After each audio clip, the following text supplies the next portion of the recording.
بسم اللہ الرحمن الرحیم۔ کنجوس کروڑ پتی کی تباہی۔ موسیٰ علیہ السلام کے وقتوں میں مصر میں ایک بہت ہی امیر آدمی رہا کرتا تھا۔ اس کا نام قارون تھا۔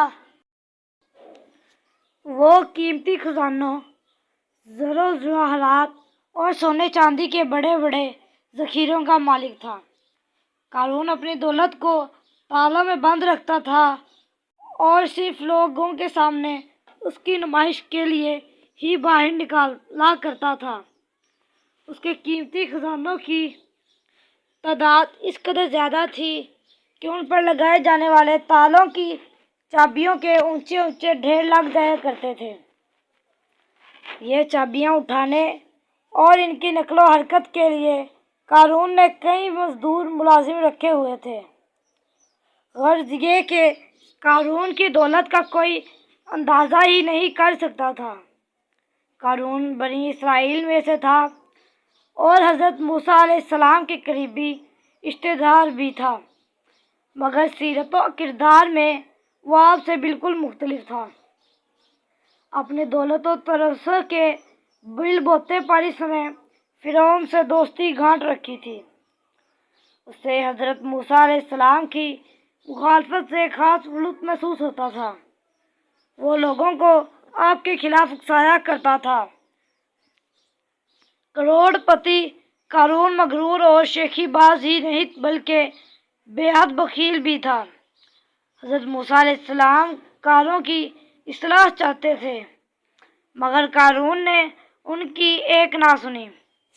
وہ اپنی ہٹ دھرمی پہ قائم رہا، مگر حضرت موسیٰ علیہ السلام نے بھی ہمت نہ ہاری۔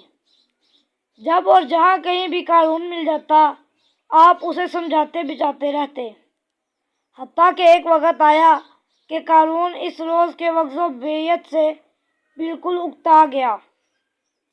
تنگ آ کر اس نے جھوٹے الزام لگا کر حضرت موسیٰ علیہ السلام کو بدنام اور ذلیل کرنے کی ٹھان لی۔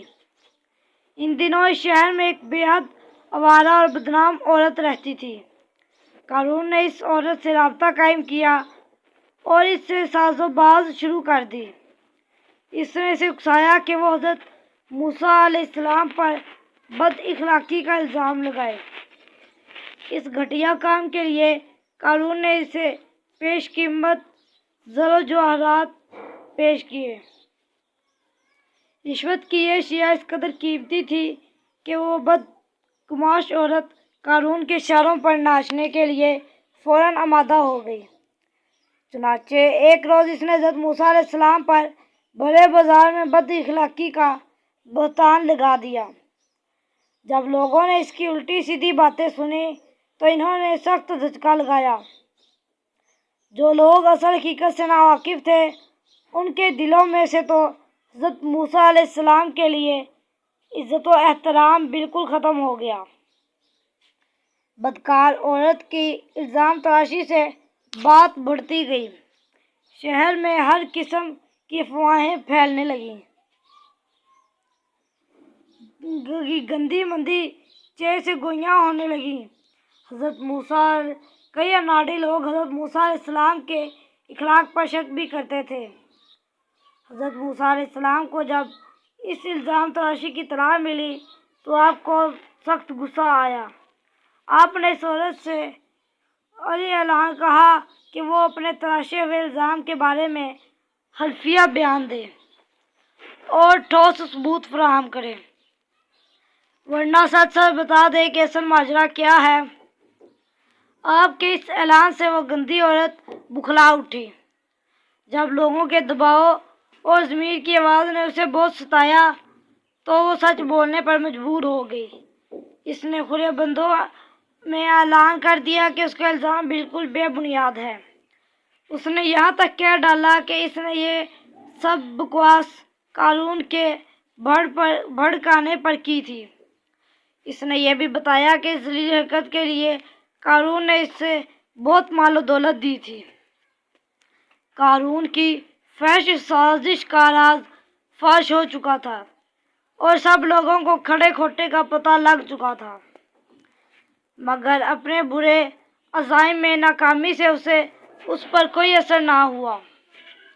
اس کے گندے مشغلے برابر جاری رہے، بلکہ وہ حضرت موسیٰ علیہ السلام کو تنگ کرنے کے لیے نت نئے حربے استعمال کرنے لگا۔ اس نے آپ کو وعظ و نصیحت کے کاموں میں پہلے سے زیادہ دخل اندازی شروع کر دی۔